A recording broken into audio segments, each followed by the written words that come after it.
आज के इस लेक्चर में हम लोग डिस्कस करेंगे differences between admission and confession. आज का ये लेक्चर पार्ट 2 है। इससे पहले वाले पार्ट में हम लोगों ने कन्फेशन से रिलेटेड को प्रोविजंस को देखा था और इस पार्ट में हम लोग जानेंगे कि क्या अंतर होता है इंडियन एविडेंस एक्ट के अंतर्गत एडमिशन और कन्फेशन में। लेक्चर को स्टार्ट करने से पहले दोस्तों एक रिक्वेस्ट है कि आप मेरे चैनल को सब्सक्राइब करें और वीडियो को ज्यादा से ज्यादा लाइक एंड शेयर करें। अगर आपको कोई समस्या है लॉ से रिलेटेड तो आप कमेंट बॉक्स में जरूर कमेंट करें। तो चलिए आते हैं आज के इस लेक्चर पे। तो आज के इस लेक्चर का जो पहला पॉइंट है डिफरेंसेस को लेके वो क्या है कि एडमिशन को क्या माना गया है, जीन माना गया है, जबकि हम लोग कन्फेशन को देखते हैं तो कन्फेशन को क्या माना गया है, स्पेसिस माना गया है। अब ये स्पेसिस किसका स्पेसिस है तो एडमिशन का स्पेसिस है। अब यहाँ पे इस पॉइंट को लेकर क्या मतलब होता है ये समझिए। कहने का यह मतलब होता है कि एडमिशन जीन है और कन्फेशन स्पेसिस है। इसका तात्पर्य यह है कि एडमिशन से रिलेटेड जो भी प्रोविजंस है उसका एग्जिस्टेंस, इससे रिलेटेड जो भी प्रोविजंस है उसका अस्तित्व जो है कन्फेशन के प्रोविजंस पे डिपेंड नहीं है। ठीक है, क्योंकि इसका प्रोविजंस एडमिशन से रिलेटेड जो भी प्रोविजंस दिए गए हैं इंडियन एविडेंस एक्ट में उसका एग्जिस्टेंस खुद में है। परंतु जब हम लोग बात करेंगे कन्फेशन का तो कन्फेशन से रिलेटेड जो भी प्रावधान है इंडियन एविडेंस एक्ट में उसका एग्जिस्टेंस एडमिशन पे डिपेंड है। ठीक है, क्लियर।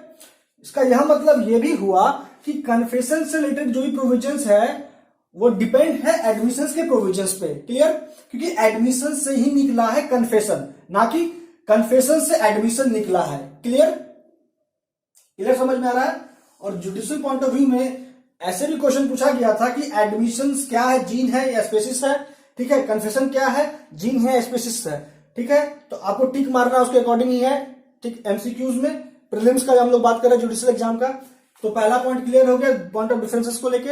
अब आते हैं दूसरे पॉइंट पे। ठीक है, दूसरा पॉइंट क्या कहता है देखिए दोस्तों कि जो भी स्टेटमेंट होगा को प्लेंटिफ का या फिर को डिफेंडेंट का, ठीक है, वो एविडेंस नहीं माना जाएगा दूसरे के खिलाफ।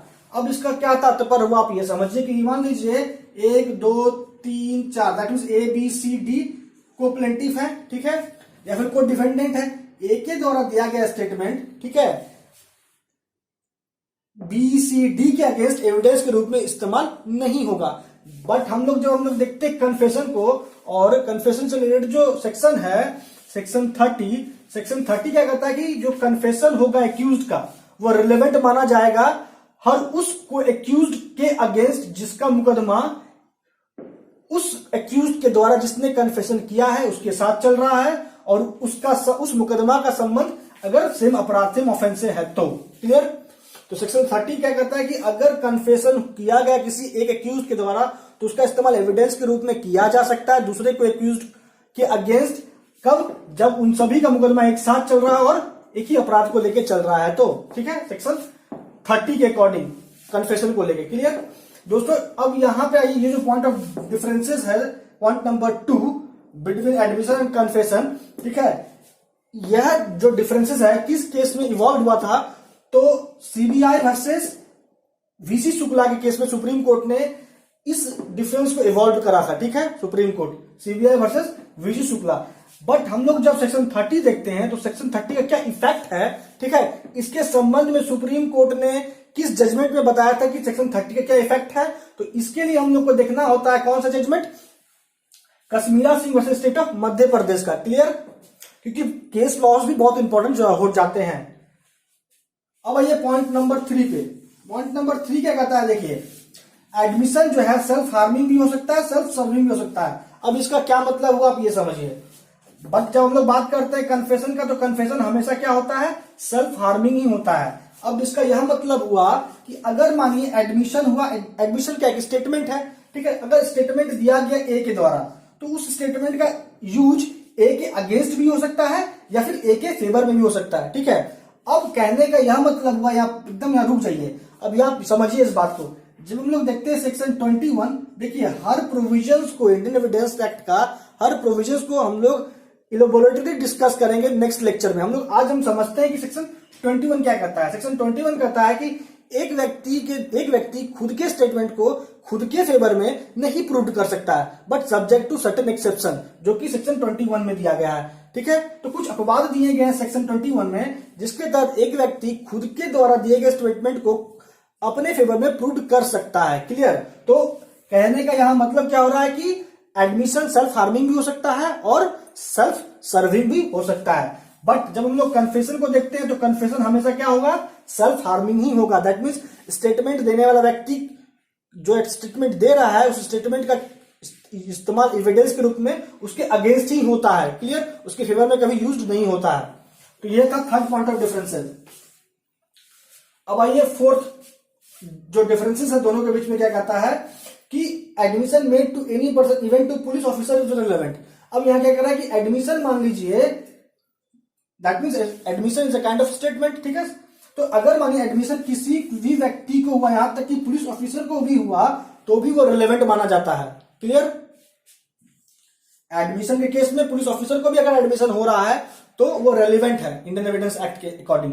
बट हम लोग जब कन्फेशन को देखते हैं तो कन्फेशन अगर हुआ पुलिस को तो वो इररिलेवेंट होता है, ठीक है। और इसके लिए हम लोग को देखना था सेक्शन 25 कहता है क्या कि कन्फेशन अगर पुलिस को हुआ है, ठीक है, अगर एक्यूज कन्फेस कर रहा है किसको, पुलिस को, तो वो इररिलेवेंट माना जाता है। अब यहाँ कारण क्या है, तो इनवॉलंटरीनेस इसका कारण हो जाता है, ठीक है। यह मानता है कि एक व्यक्ति पुलिस को कभी अपने स्वेच्छा से स्टेटमेंट नहीं देता है, ठीक है, इसलिए वो इररिलेवेंट हो जाता है, कन्फेशन पुलिस को इररिलेवेंट हो जाता है। और साथ ही साथ हम लोग जब 26 देखते हैं तो अगर कोई व्यक्ति during the custody of the police अगर कन्फेस करता है तो वो भी रिलेवेंट नहीं है, वो भी रिलेवेंट नहीं है।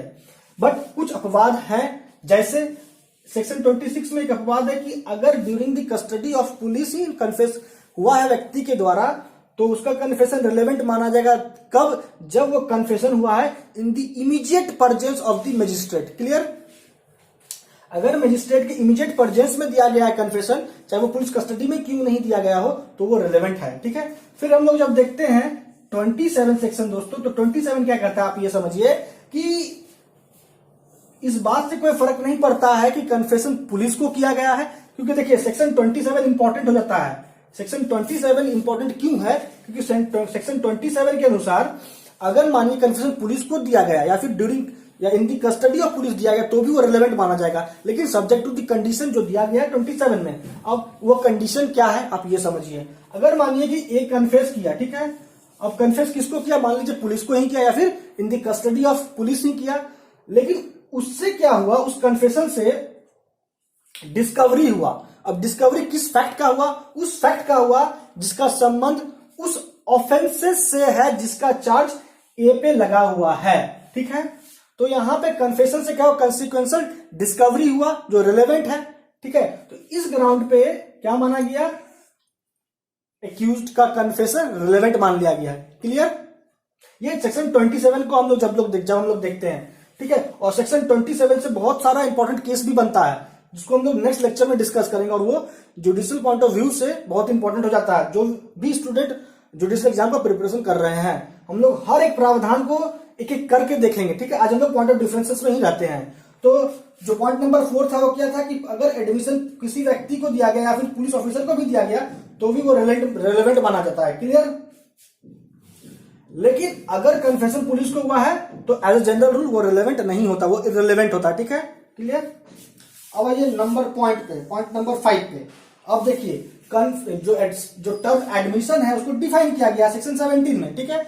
और सेक्शन 17 में डिफाइन जो किया गया है, क्या कहता है कि कोई भी स्टेटमेंट चाहे वो ओरली हो या फिर इन राइटिंग हो या इन इलेक्ट्रॉनिक रिकॉर्ड हो, अगर वो सजेस्ट कर रहा है कोई इन्फरेंसेस एज टू फैक्टिंग इशू या फिर रिलेवेंट फैक्ट, ठीक है, तो वो रिलेवेंट माना जाता है, ठीक है, क्योंकि वो एडमिशन हो जाता है 17 के तहत और वो डिफाइंड है सेक्शन 17 में। सबसे इंपॉर्टेंट बात पॉइंट ऑफ डिफरेंसेस को लेके।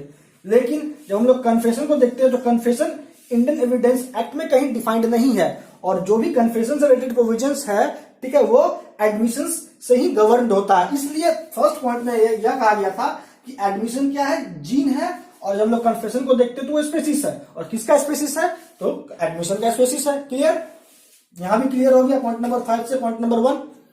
क्लियर, अब देखिए जो नेक्स्ट पॉइंट ऑफ डिफरेंसेस है वो क्या कहता है, पॉइंट नंबर 6 की अब देखिए कन्फेशन एडमिशन पे हम लोग आते हैं पॉइंट नंबर 6 को लेके कि क्या कहता है कि admission proceed from person as dealt under section 18, 19, 20। अब एडमिशन किस व्यक्ति का रिलेवेंट माना जाएगा, हर व्यक्ति का एडमिशन का रिलेवेंट माना जाता है इंडियन एविडेंस एक्ट के तहत, बिल्कुल नहीं। उसी व्यक्ति का एडमिशन रिलेवेंट होगा, वही उसी व्यक्ति के स्टेटमेंट को एज ए एविडेंस के एज ए एडमिशन के रूप में एविडेंस के तौर पर प्रोड्यूस किया जाएगा जिसका जिक्र 18 सेक्शन, 19 सेक्शन और 20 सेक्शन में किया गया है। ठीक है, क्लियर। अब ये कोई जरूरी नहीं है कि वो एक्यूज्ड ही हो या फिर एक्यूज्ड नहीं हो। ठीक है, वो कोई भी हो सकता है, बट कंडीशन क्या है, वही व्यक्ति होना चाहिए जिसका जिक्र सेक्शन 18, 19, 20 में किया गया है। क्लियर। एडमिशन जब भी प्रोसीड होगा तो उस व्यक्ति से होगा जिसका जिक्र सेक्शन 18, 19 और 20 में किया गया है। क्लियर। बट हम लोग जब कन्फेशन को देखते हैं तो कन्फेशन क्या कहता है कि कन्फेशन हमेशा प्रोसीड होगा कहां से होगा, किस व्यक्ति के द्वारा कन्फेशन होना चाहिए, तो उस व्यक्ति के द्वारा कन्फेशन होना चाहिए जिसपे किसी ऑफेंस का चार्ज लगा हुआ है और उसका संबंध किस चीज से होना चाहिए, तो उस अपराध के गिल्ट से होना चाहिए। क्लियर। तो ये हो गया छठा पॉइंट ऑफ डिफरेंस एडमिशन और कन्फेशन को लेके। क्लियर। अब ये जो लास्ट पॉइंट ऑफ डिफरेंसेस है वो क्या कहता है दोस्तों, ये देखिए कि एडमिशन जो है, अब यहां जो लास्ट पॉइंट है वो वैल्यू पे डिपेंड कर रहा है। ठीक है, वो एडमिशन और कन्फेशन के वैल्यू के आधार पर दोनों के बीच में डिफरेंशिएट कर रहा है। अब देखिए क्या कहता है कि एडमिशन जो है कंक्लूसिव प्रूफ नहीं होता है, लेकिन उसका इस्तेमाल स्टॉपर के तौर पे किया जा सकता है। अब इसका क्या मतलब हुआ, जब हम लोग देखते हैं सेक्शन 31, तो सेक्शन 31 क्या कहता है इंडियन एविडेंस एक्ट का, सेक्शन 31 कहता है कि जो भी एडमिशन हुआ है वो कंक्लूसिव प्रूफ नहीं है। अब देखिए यहाँ जो सब इस्तेमाल हो गया कंक्लूसिव प्रूफ, इसका क्या मतलब होता है, तो आप पहले समझिए। इसके लिए हम लोग को देखना होता है इंडियन एविडेंस एक्ट का सेक्शन 4।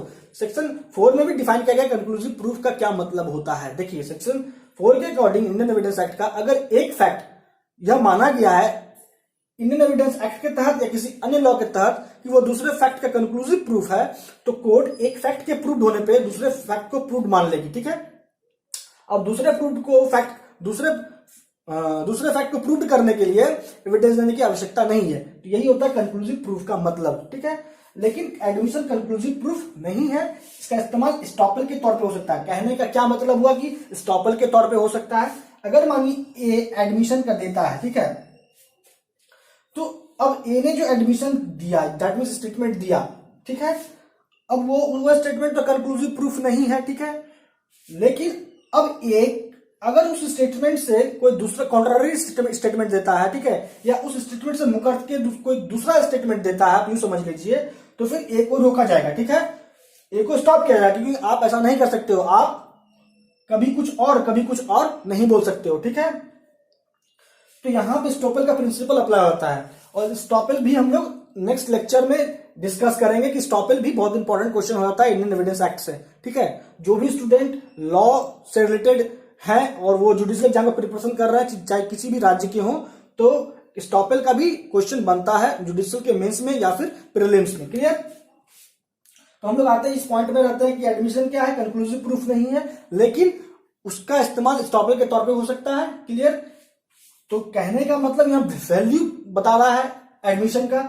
लेकिन जब हम लोग बात करेंगे पॉइंट नंबर 7 कन्फेशन का, तो देखिए यहाँ पे कन्फेशन का क्या वैल्यू है, इस बात को लेके इंडियन एविडेंस एक्ट में कोई प्रोविजंस नहीं है, कोई प्रोविजन दिए ही नहीं गए हैं। ठीक है, क्लियर।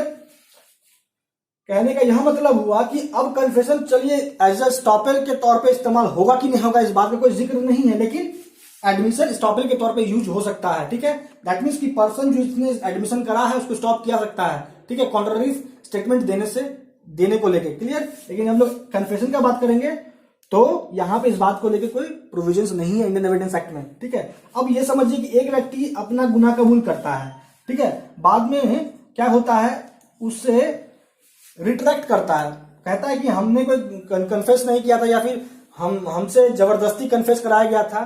तो अब यहाँ पे क्या उसका पहला जो कन्फेशन था एविडेंस के रूप में उसके अगेंस्ट यूज्ड होगा, तो इसके लिए हम लोग को देखना होगा, डिटेल में समझना होगा रिट्रैक्टेड कन्फेशन पे। हम लोग रिट्रैक्टेड कन्फेशन पे हम लोग लेक्चर में डिस्कस करेंगे। ठीक है, आज आप ये समझिए कि इसका इस्तेमाल स्टॉपल के तौर पे होगा एडमिशन का, ठीक है, और कन्फेशन का स्टॉपल के तौर पे नहीं हो सकता इस्तेमाल, क्योंकि कोई प्रोविजंस नहीं है कन्फेशन के स्टॉपल को लेके, कन्फेशन के वैल्यू को लेके कोई प्रोविजंस नहीं है इंडियन एविडेंस एक्ट में। ठीक है, क्लियर। तो ये है पॉइंट ऑफ डिफरेंसेस एडमिशन और कन्फेशन को लेके।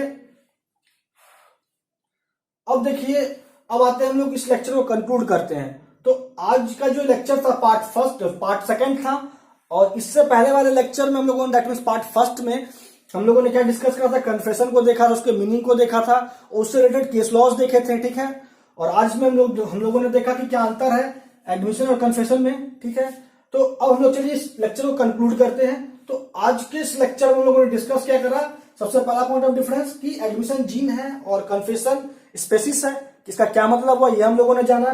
बाकी अन्य जो भी पॉइंट ऑफ डिफरेंसेस है दोनों के बीच में वो हम लोगों ने डिस्कस करा। ठीक है, और जो भी सेक्शंस का यूज हुआ है आज हम लोग इसको